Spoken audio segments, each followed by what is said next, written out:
রিড়া মাছ বোনা করবাম, তার জন্য কড়াইতে এই যে পেঁয়াজ কুচি দিয়ে দিলাম।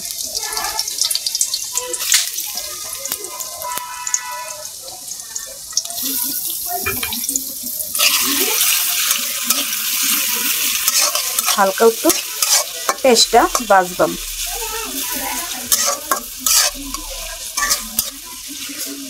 রেগুলার যেভাবে প্রতিদিন রান্না করি সেভাবেই রান্না করি। আমার রান্নার মধ্যে নতুনত্ব কিছুই নাই।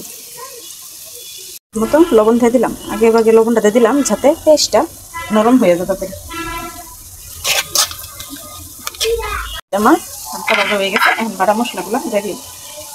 জিরা বাটা দিলাম না, পেঁয়াজ বাটা আর রাঁধুনি বাটা। জিরাটা আমার হাতে আসছিল না, তার জন্য জিরা বাটা দিই নাই, রাঁধুনি দিচ্ছি। সামান্য অল্প ভাজবাম। যাই হলুদের গুঁড়া 1.5 চামচ হলুদের গুঁড়া,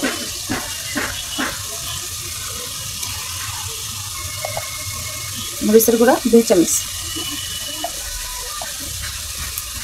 ধনিয়ার গুঁড়া,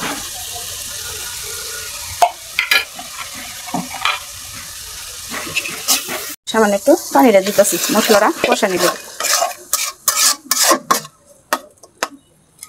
মশলাটা আমার কষানি হয়ে গেছে, এখন এটার মধ্যে মাছগুলো দিয়ে দিলাম। এই যে দেখেন রিড়া মাছ, বেশি বড় না, ছোটই, 500 গ্রাম।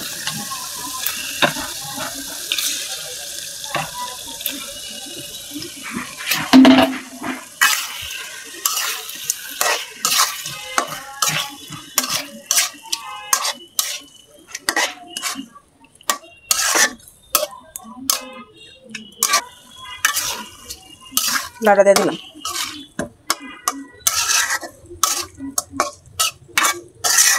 মাছটা হালকা একটু কষায়াম।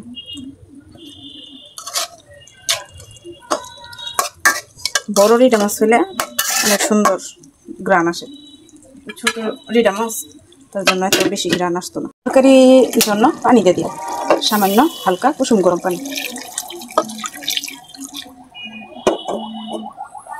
যেহেতু মাছটা আমি বোনা রাখবো, তার জন্য ঝোলের পরিমাণটা একটু কমাই দিছি, যাতে এই ঝোলের এতেই মাছটা যাতে আমার সিদ্ধ হয়ে যায়, বোনা হয়ে যায়।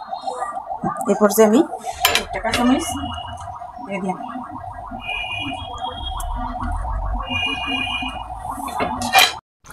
এরকমই ঝোল রাখলাম, ঝোল না হলে বাচ্চা তো খাওয়া লাগবো, তার জন্য ঝোল রাখলাম।